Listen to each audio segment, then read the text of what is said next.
Selam arkadaşlar, iyi bayramlar.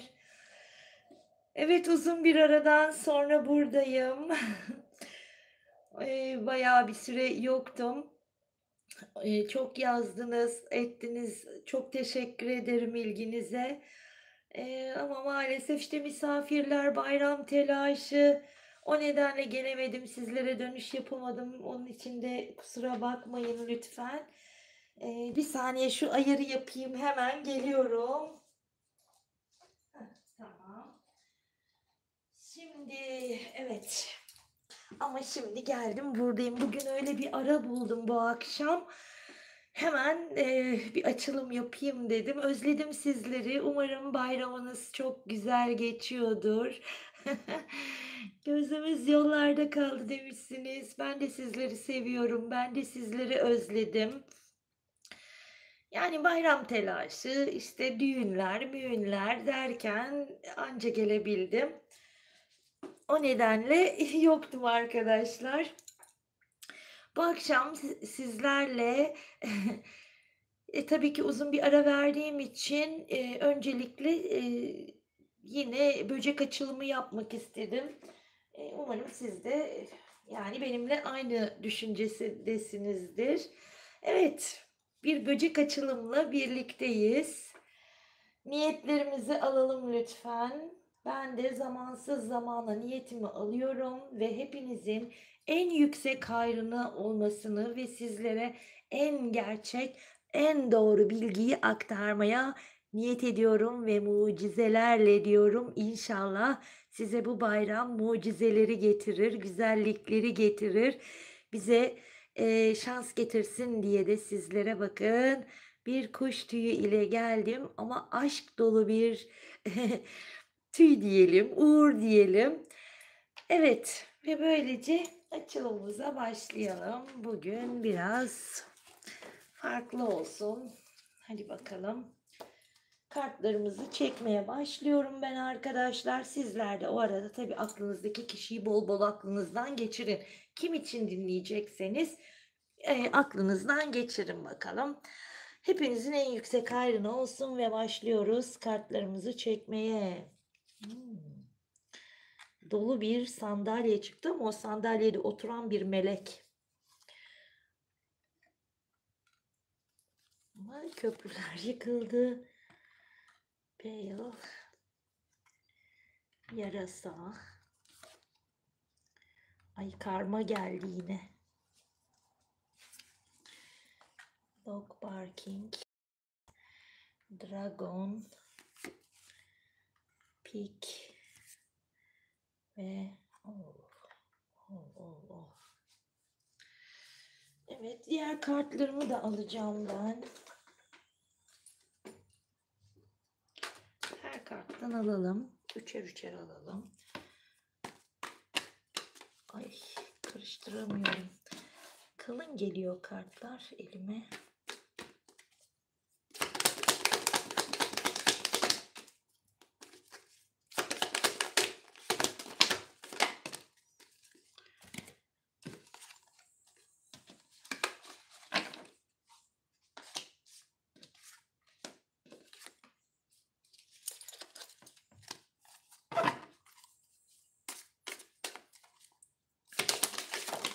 Ay, bu ne?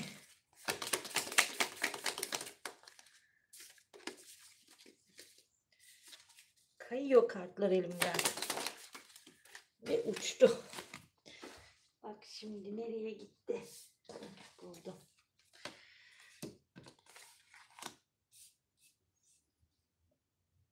Kılıç altılısı.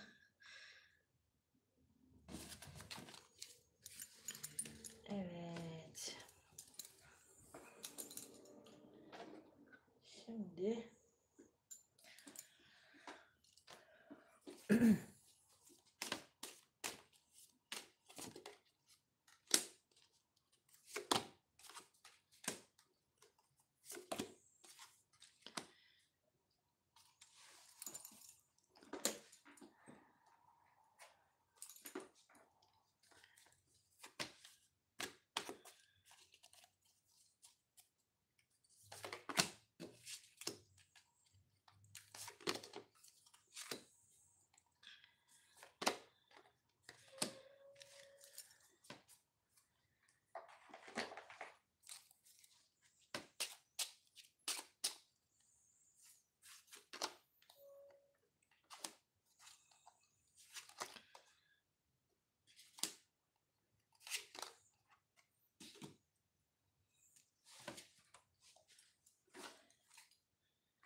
olmazsa olmaz kartlarım. Bundan da 3 tane alacağım. Kusura bakmayın.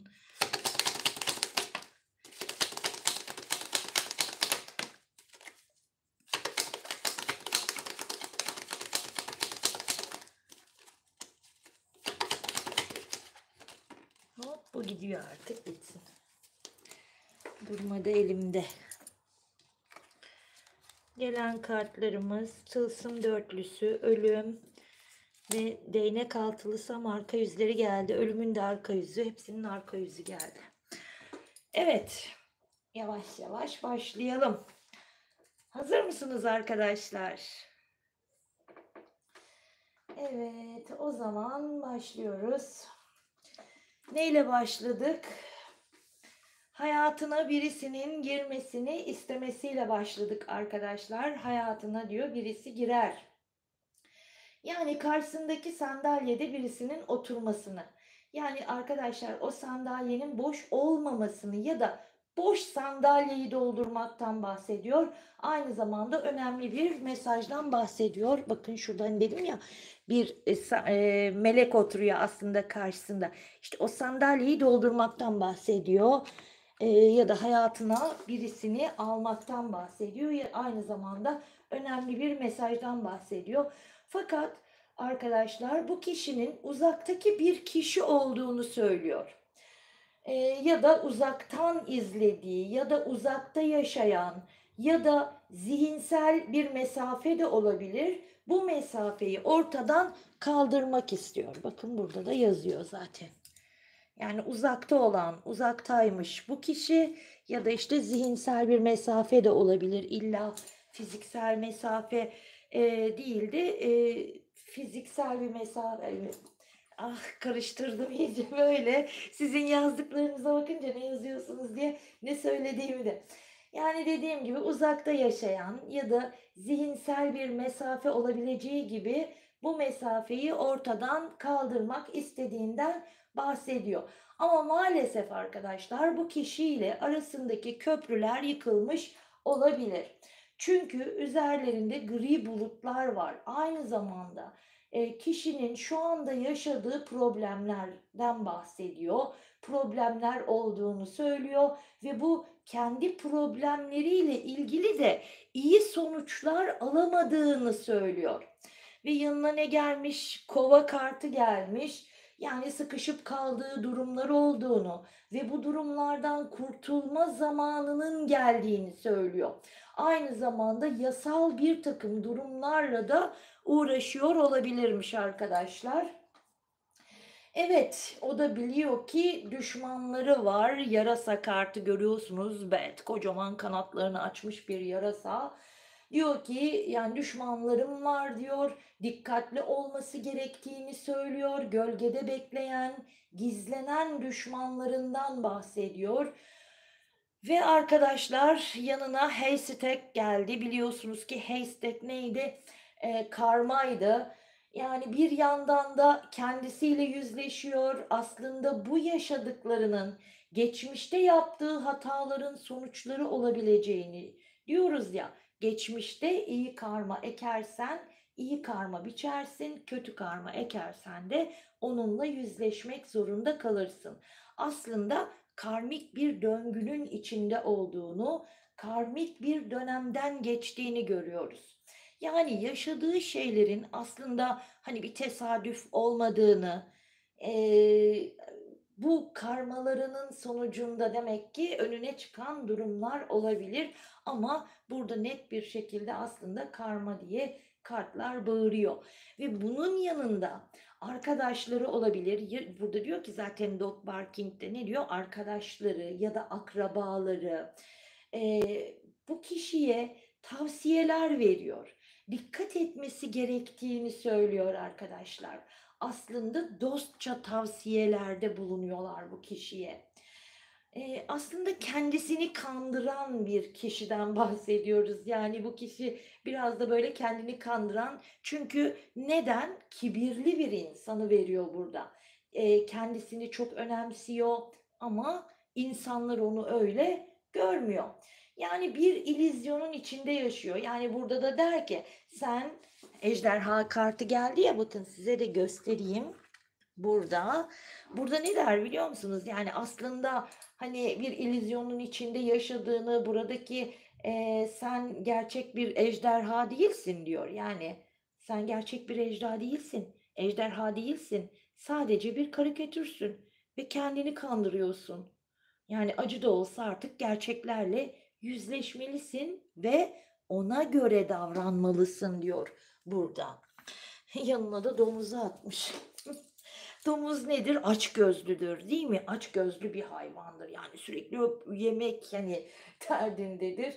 Ondan sonra burada açgözlülüğe dikkat etmesi gerektiğini söylüyor aslında, ama bunun yanı sıra da şimdi yani burada açgözlüğe dikkat edin. Yani burada devam ediyor. Şöyle diyor. Açgözlü olmamalısın.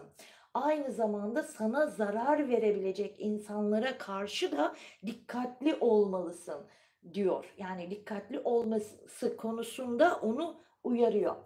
Etrafındaki insanların da açgözlü olabileceğini söylüyor ve onlara karşı da dikkatli olması gerektiğini söylüyor arkadaşlar. Yani burada ne diyor biliyor musunuz? Ava giderken avlanırsın diyor. Yani sen evet açgözlüsün ama senin karşına çıkan ya da senin yanındaki insanlar da açgözlü. Yani ava giderken avlanırsın diye söylüyor ya da avlandı öyle diyelim. Çünkü şu anki durumuna bakıyoruz ve arkasından da neyi verdi? Broken wishbone, yani dileklerinin olmayacağının aslında garantisini verdi. Yani burada ne diyor biliyor musunuz? Bu kişinin isteklerinin, dileklerinin gerçekleşmediğinden bahsediyor. Dileklerine cevap verilmediği söyleniyor. Aynı zamanda bu sembol kişiye kötü haberlerin de geldiğini, geleceğini haber verir arkadaşlar ve kalbindeki dileklerin de gerçekleşmeyeceğini gösterir. Evet, dilekleri gerçekleşmiyormuş. Ama bunun sebebini gördüğünüz gibi tam da ortada, merkezde bir karma kartımız var. Yani bunun sebebinin karma olduğunu görüyoruz. Aynı zamanda ne verdi bize? Sen dedi şeyde, Dragon'da ne dedi? Sen kibirlisin dedi. Yani kendini bir ejderha gibi görüyorsun. Zaten altta da neyle başladık? İmparatorla başladık. Bakın, imparator. İmparator da nedir? O da yine kibirli bir insandır. Hani ben yaparım, ben ederim, ben diye hani dolaşan birisi olarak söyleyebilirim. Şimdi arkadaşlar, evet, bu kişi dediğim gibi yani çok fazla gerçekleşmesini istediği dilekleri var. Hayatındaki kontrolü sağlamaya çalışan bir insan. Hayatında bir kaos olduğunu görüyoruz buradan ve bu kaosun giderilmesini istiyor arkadaşlar. Eee, Aynı zamanda da çok evet akıl adamı olabilir. Yani bir akıl insanı.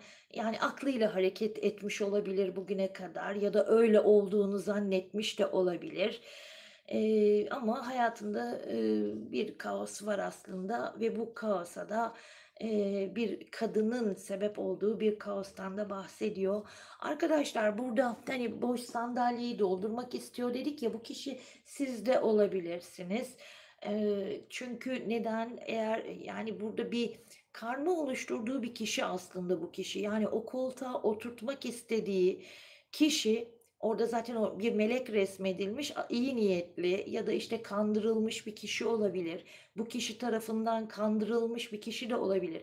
Yani bu kişi üzerinden karmalar da edinmiş olabilir. Ama, işte, tekrar bu kişiyle bir iletişim isteği içerisinde ya da bu kişiyle bir başlangıç yapma isteği içerisinde, ama hayatında da bir takım kaoslar olduğunu görüyoruz. En çok da egosu zaten bu kişinin önündeki engel, en büyük engel ego. Aklıyla evet hareket ettiğini zannediyor ama işte mantıklı bir şekilde hareket etmemiş. Şu sıralar bir seyahate çıkmış olabileceğinden bahsediyor ya da bir yerlere gitmek istiyor olabilir ya da gitmiş olabilir ama kesinlikle bir seyahat isteği içerisinde ya da ama ben nasıl görüyorum burada biliyor musunuz? Yani aile ile ilgili kişilerin yanında olabilir ve bu, aile ile ilgili kişilerin yanındayken de arkadaşları veriyor yanına. Arkadaşlarla gezmek ya da arkadaşlarla bir yere gitmek, ve aynı zamanda şu sıralar sosyal medyada da bakıyorsanız, profiliyle ilgili birtakım değişiklikler yapmış olabilir ya da profil resmini ya da bir şeyler. Yani, sosyal medyada da bir hareketlilik veriyor arkadaşlar. İşte, kendini daha görünür göstermeye çalıştığından bahsediyoruz ama bunun sebebi de aslında iç dünyasındaki o karmaşa, iç dünyasındaki o karışıklıktan kaynaklanıyor olabilir. Aileyle ilgili yine problem veriyor burada. Aileyle ilgili gerçekten, ama aile içinde de, yani, ailenin sanki atalarından gelen burada neyi veriyor biliyor musunuz?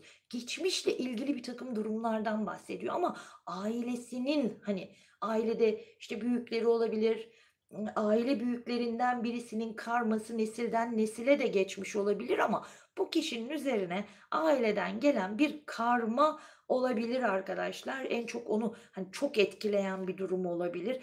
Eee, ama, yaşantısına etki ediyor mu? Evet, ediyor bu durum. Evet, ediyor. Ve bunun yanı sıra bir şeylerden uzaklaşma isteği içerisinde olduğunu görüyoruz. Sıkıntıları var arkadaşlar ama şu anda dediğim gibi, yani, bir yerlere gitmiş de olabilir, bir yolculukta da olabilir, yolculuk yapmış da olabilir, ama aynı zamanda da aslında birtakım durumlardan kurtulma isteği içerisinde. Para konusunda sanki bir rahatlama var kişinin üzerinde. Aynı zamanda biraz spiritüel konulara yönelmiş olabilir. Hatta şey görebilirsiniz bu kişinin, üzerinde sanki onu korumasını, düşündüğünden, hani, belki bir dua, bir şey boynuna takıyor olabilir. Ne bileyim, bir yüzük, bir kolye gibi bir şeyler de olabilir. Ya da, işte, bir kolyedir de gizli bir görünmez, hani, bir şeydir. İçine gizlenmiş, onu koruması için okunan bir dua, bir şey vardır gibi gibi.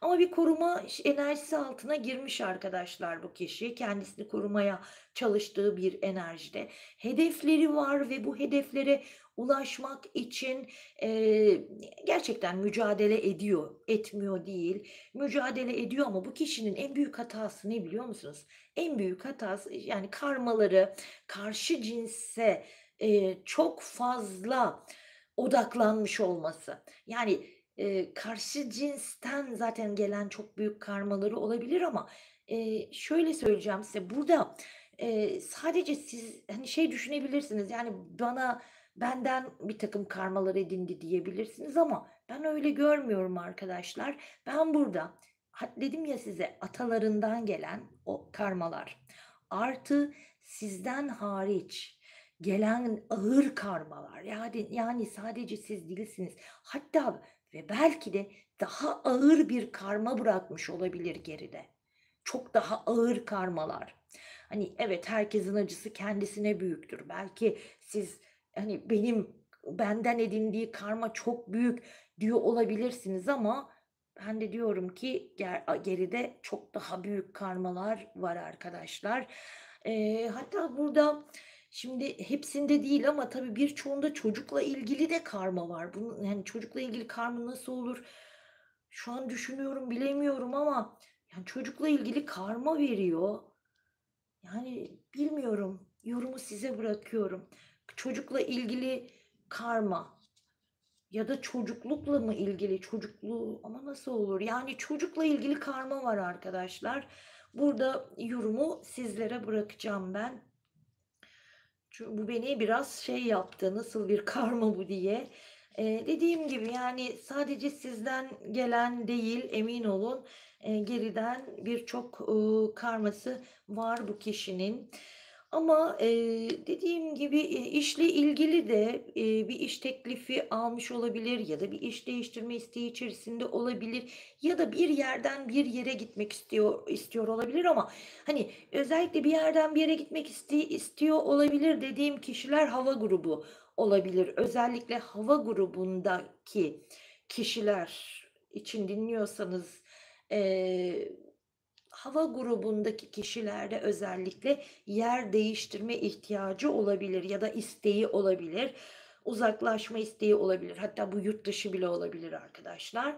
Özellikle ama hava grubu diyebilirim ya da yükseleni hava grubudur. Öyle bir istek içerisinde olabilir ama şu sıralar biraz hareketli olabilir. Yani bir takım yani geziyor olabilir. Ne bileyim, bir yerlere, davetlere katılıyor olabilir. Ondan sonra, dediğim gibi, işle ilgili ise yeni kapılar açma isteği içerisinde bir kişi. Yeni bir şeyler istiyor. Yeni bir iş olabilir de ya da parayla ilgili daha çok mu para kazanmak istiyor? Ama şunu da söylemek istiyorum. Bakın 2 tane burada kılıç altılısı gelmiş yalnız. Çift gelen kartlar her zaman dikkatimi çeker. Çünkü bize mutlaka özel bir mesajı vardır. Burada da çift gelen kartımız ne? Kılıç altılısı. Yani, aynı zamanda hüznü de anlatır bize. Hüzün de var bu açılımda. Yani bir uzaklaşma ya da geride bıraktığı birisini de anlatıyor olabilir. Hatta açılıma boş sandalyeyi doldurmakla başladık ya, hani, çok iyi bir insan, melek resmedilmiş, o da olabilir. Yani bu kişiyi terk etmiş de olabilir. Onu anlatmaya çalışıyor olabilir ya da sıkıntılarıyla ilgili durumlardan uzaklaşma isteğini anlatıyor olabilir bizlere. Dediğim gibi, bir şeylerin oluşmasını bekliyor. Bir şeyleri. Ya, bir de şöyle bir şey var, yani, yani, yaşadığı problemler ne kadar büyükse bu kişinin dışarıda gösterdiği bir o kadar tersi arkadaşlar. Yani, ne diyor? "Everything is fine." diyor. Evet, yani, içerideki fırtına ne kadar büyükse dışarıdan görünen, inanın, bir o kadar zıttı, tersi. Yani bu kişiyi çok mutlu görebilirsiniz ya da, işte, "Ben iyiyim, şöyleyim, böyleyim." diyor olabilir ama öyle değil arkadaşlar. Sürekli hayatında zaten hep bir şeylerin ertelendiğini görüyoruz burada. Sürekli ertelemeler. Ondan sonra bir takım tahriplerden, yaralardan, berelerden arınmaya çalıştığını görüyoruz. Yani hayatın ona getirdiği o gerilimlerden, sıkıntılardan sıyrılma çabası içerisinde ama bunu hep yanlış bir yol takip ederek bu durumdan kurtulmaya çalışmış. Ne yapıyor? Kaçıyor arkadaşlar. Hep bir kaçış içerisinde. Yani bir şeylerden kaçarak kurtulamazsın. Tam tersi üstüne gitmek gerekir, değil mi? Yani bir sıkıntın mı var? Üzerine gideceksin, çözmek için çaba sarf edeceksin. Ama bu kişi ilişkilerde de böyle ama bu da neden kaynaklanıyor biliyor musunuz? Yani, boğaz çakrasını veriyor burada. En fazla boğaz çakrası, ile ilgili zaten büyük bir problem olabilir. O nedenle de bu kaçış yaşanıyor olabilir. Bir de şöyle bir şey var. Yani, ben şunu söylemek istiyorum size. Gerçi sonra sizinle ilgili ben bir kart alacağım. Burada gördüğüm şeye istinaden onu teyit etmek için özellikle sonra size, özel bir kart alacağım. Ama dediğim gibi, eee yani, bir başlangıç isteği içerisinde olduğu bir durum var. Evet, yani, radikal değişimler istiyor hayatında ki bunu zaten sonbahar aylarından beri, istediği bir durum bu, yeni değil. Sonbahar aylarında bu kişinin üzerinde birtakım değişimler başlamış duygusal açıdan arkadaşlar ve bu değişimin etkileri devam ediyor ve ne diyor? Radikal değişimler istediğinden bahsediyor. Duygularının farkına varacak ki sadakatsiz bir insan olarak görüyorum ben şu an bu açılımdaki kişiyi. Sadakatsizlikten, kendi kararsızlıklarından, yani hep sanki, ona bakarsanız, hani, ilişkiler ona hiçbir zaman mutluluk getirmemiş, öyle yorumluyor. Ondan sonra ama şu an ne veriyor? Kurak bir dönemden geçiyor. Yani aynı zamanda da duygusal bir bunalımın içerisinde olan bir kişiden bahsediyoruz arkadaşlar. Hep bir sıfırlanma isteği. Bakın hep istiyor evet yani sıfırdan başlamak, sil baştan başlamak istiyor mu? Evet arkadaşlar istiyor. İstiyor yani ama yapamıyor işte. Aslında iç sesi ona yol gösteriyor ama o iç sesini dinlemiyor. Ya çok egolu birisi zaten. Evet, kendi iç sesini dinlemek yerine etrafındaki insanları dinlemeyi tercih eden bir karakter olabilir bu kişi. Özellikle hani arkadaş çevresi, arkadaşları, arkadaşlar yani saçma sapan şeyler bence ama onları dinlemeyi tercih ediyor. Yani kendi iç sesine kulak vermektense çevresindeki insanların söylediği sözlere kulak vermiş olabilir bugüne kadar. İşte orada ne veriyor? Zaten işte karmalar da en büyük böyle oluşuyor. Ama şimdi neyi veriyor? Korkularını veriyor. Ondan sonra bu durumu hani yaptığı hatayı fark ettiğini veriyor. Aynı zamanda evet üzgün ve artık bu üzüntüsünü de hani hep saklıyor ya üzüntüsünü, gizliyor ya. Bir yerde kaldığı zaman mesela bu kişi nasıl biliyor musunuz?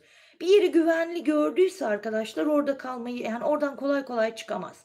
Ya da, eee, mesela bakın en basit örneği, eğer bu kişi çalışıyor olsun, tamam mı? Çalışan bir insan olsun, işten ayrıldı diyelim. Hemen o rahatlığa alışıp bir daha, hani, o iş onu o kadar cezbetmeyebilir ya da, işte, zorlanabilir, zorlayabilir onu ya da, işte, çalışmaya başladıktan sonra da yani, bir yerde yani, o takılma konusu sıkıntılı. Anlatabildim mi? Yani, o olduğu yerde, böyle, çivileniyor sanki. Ama dediğim gibi şu an hayatında bir kargaşa ve aynı zamanda bir güvensizlik duygusundan bahsediyor. Güvensizlik duygusu var ve hiç kimseye de güvenmiyor ayrıca. Yani ailesindeki kişilere bile güvenmediğinden bahsediyor. Sürekli bir arayış içerisinde olabilir bu kişi. Eee, Sürekli sanki hayatında ya da iş hayatında da olabilir, duygusal hayatında da olabilir. Hep böyle birilerini eleyip öne geçme, hevesi ve hırsı içerisinde ama aynı zamanda da para. Yani Napolyon'un bugünkü versiyonu mu acaba diyesim geldi. Yani para onun için çok önemli. Paranın güç olduğuna inanan birisi. İlişkilerde de karşı tarafın, hani, böyle güçlü ya da paralı mı diyeyim artık, olmasını istiyor da olabilir. Güçlü, kadın ya da güçlü erkek isteyen birisi arkadaşlar. Yani güçlü olsun istiyor. O gücün de parayla geleceğini düşünüyor. Anlatabildim mi? Ve aynı zamanda da şimdi bu kişi ne diyor biliyor musunuz?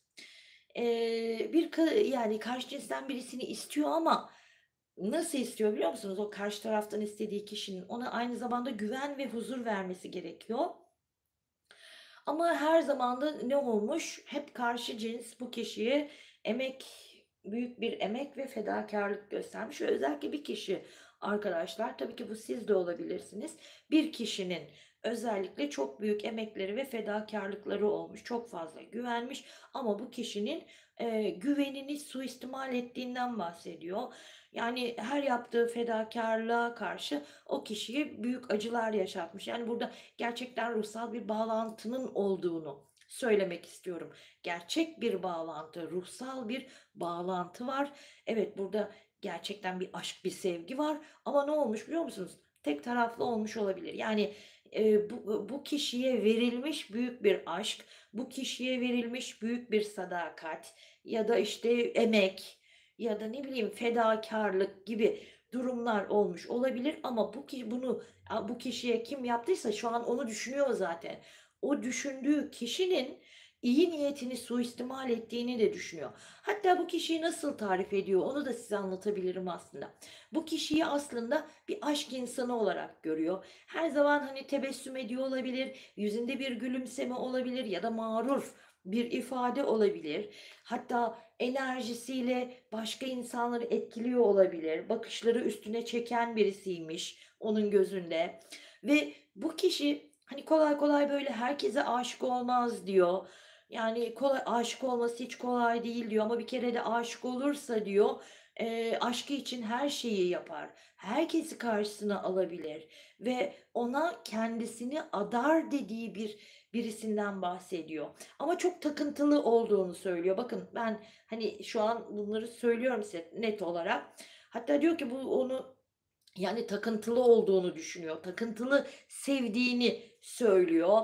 Eee, Yani aşk hayatını, ya da bu kişiyle aranızdaki ilişki diyor onunla yani bu tarif ettiği kişiyle arasındaki ilişkiyi sanki böyle çok, göz önünde yaşamamış olabilir ya da perde arkasında yaşamayı tercih etmiş olabileceğini söylüyor.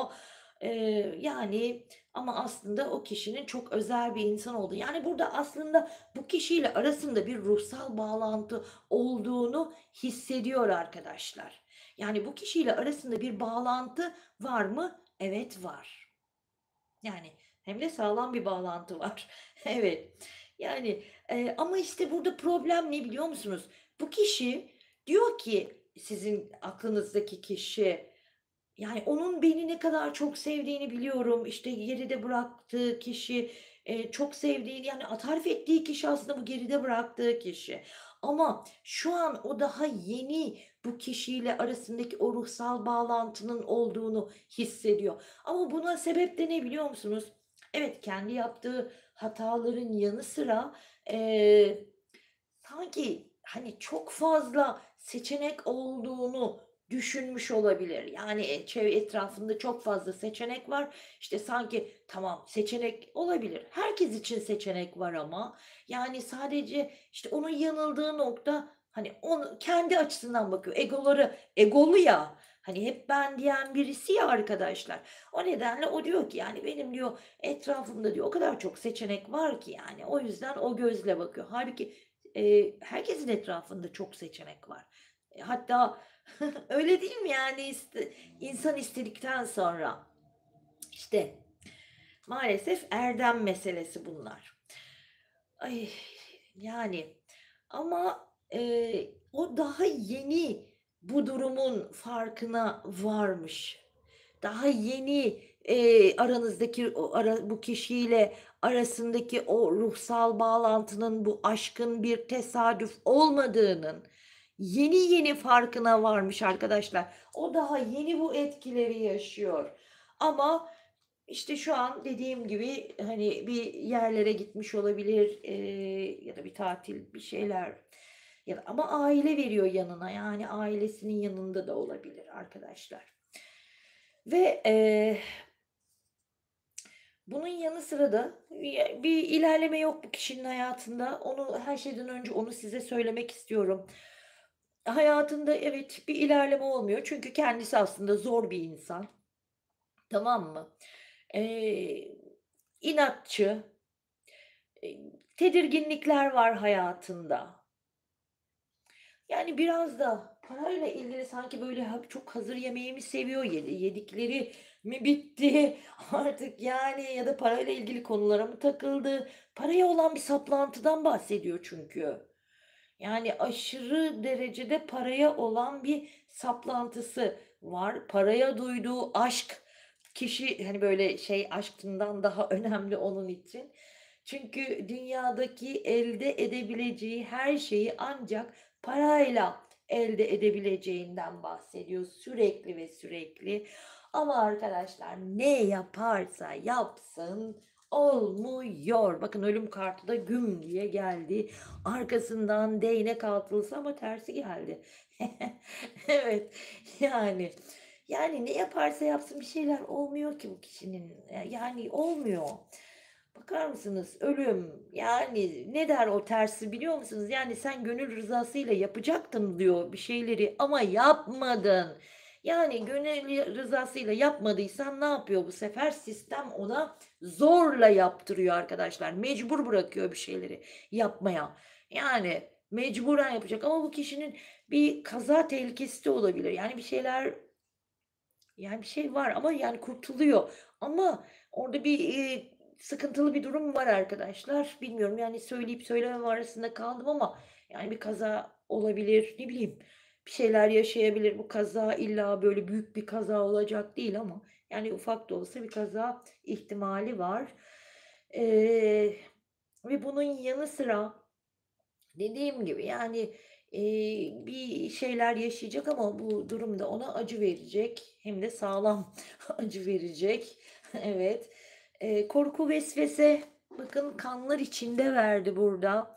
Eee Neydi? Değnek altılısında, tersinde görüyorsunuz değil mi? Hepsinin üstü kanlar içinde. Evet, bir zafer elde edilmiş ama kanlar içinde kalınmış. Burada korkuların, vesveselerin,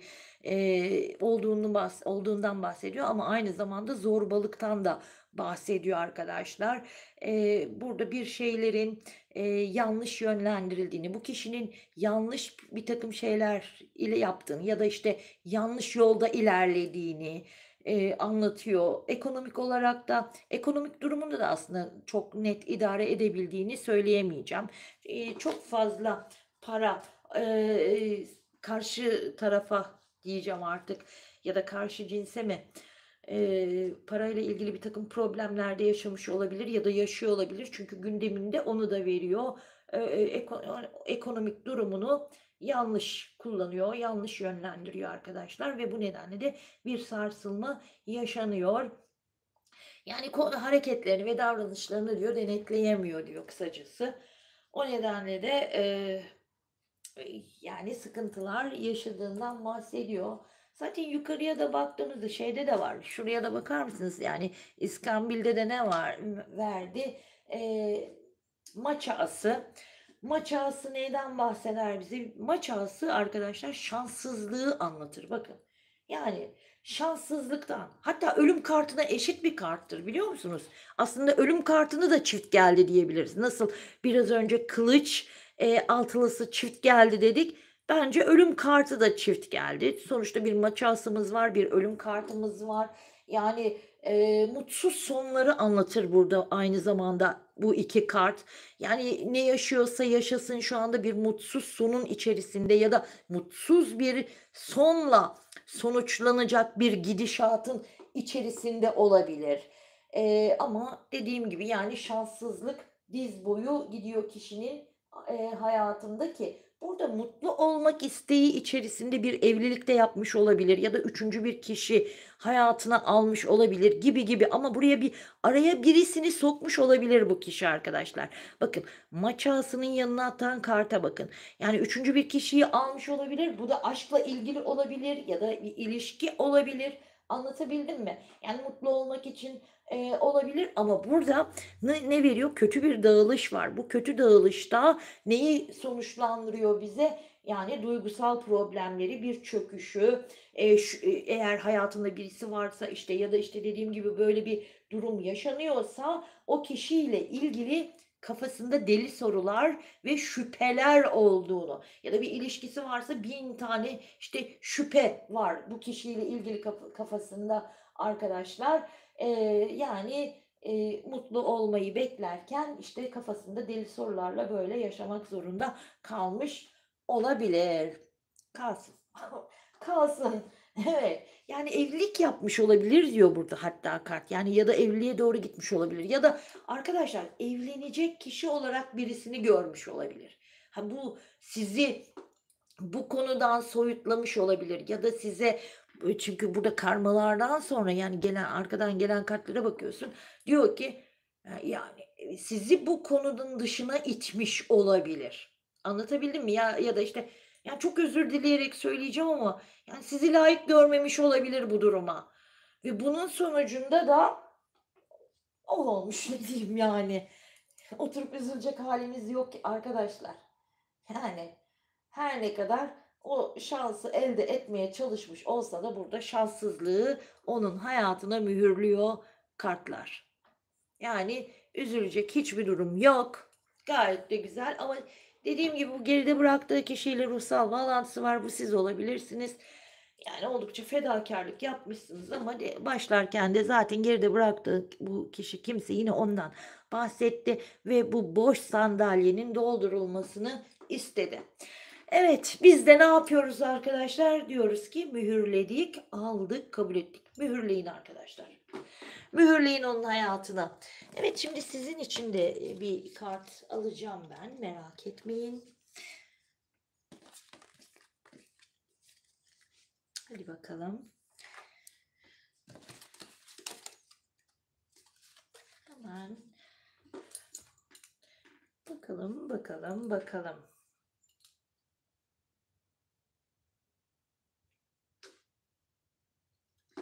Ha, şundan alalım. Size bir şeyler söylesin mi? Hadi size bir şeyler söylesin.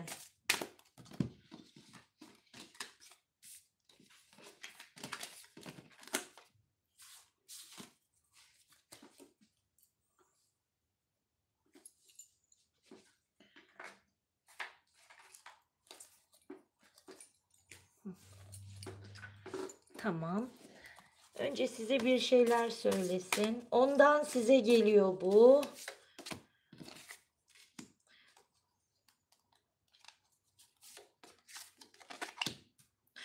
...49, 42, 27. Keşkeleri var. Sizden de cevap alacağım.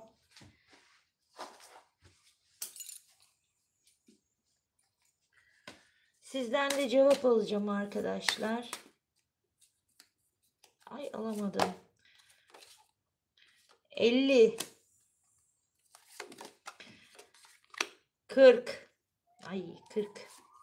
Strateji, yorgunum. 29. Ve o diyor ki, sadece arkadaş. Seninle sadece arkadaş olmaya çalıştım ama seni başka bir sevgiliyle görmek çok üzücü olur. Çünkü seni hala umursuyorum. Düşüncelerimde ya da rüyalarımda olmadığın bir gün bile geçmiyor. Evet, seni hala önemsiyorum. Seni her zaman önemsiyorum. Keşke seninle sadık, sevgi dolu, uzun vadeli bir ilişkim olsaydı.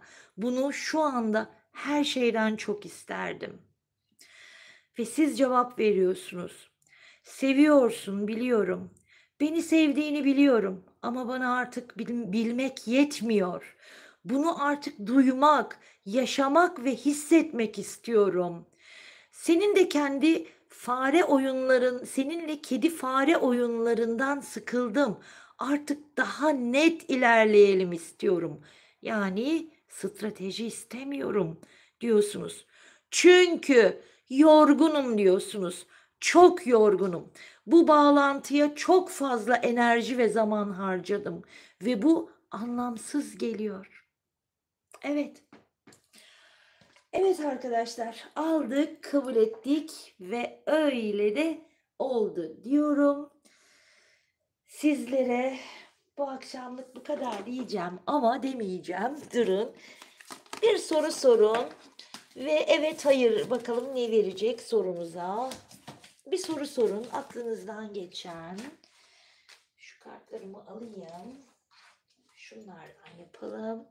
Hatta 2 tane yapalım. Deste mi yapayım? Ay, bir şey de bulamadım koyacak. Durun, şurada bir anahtarlık. Çakmak koysam olur mu? Ay, çakmak koyacağım. Hadi, bir çakmağımız var. Bir de şu anahtarlık olsun. Bulamadım arkadaşlar. Bunlar yanımdaydı. Kusura bakmayın. Bir çakmak, bir anahtarlık. Hadi bakalım. Seçin birisini. İkisine de ayrı ayrı sorular sorabilirsiniz de, bilmiyorum artık. Ya da hangisi içinizden geliyor? Çakmak mı? Yoksa bir anahtarlık mı? Anahtar kapıları açar, önünde yıldız, huzur demek. Hadi bakalım. Ben kartları hazırlayayım. Siz seçiminizi yapın arkadaşlar. Ben kartlarımı koyuyorum.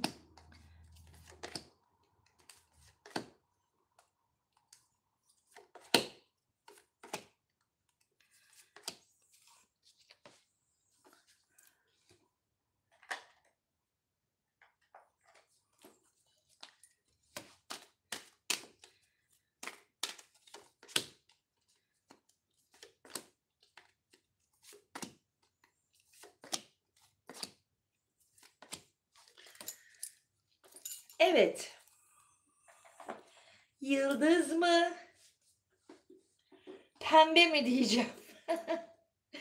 Yıldız mı pembe mi diyelim. Yıldızla başlayalım. Bakalım ne verdi? Sağlığın düzelmesi, yardımcı insanlar, meleklerinize sorun.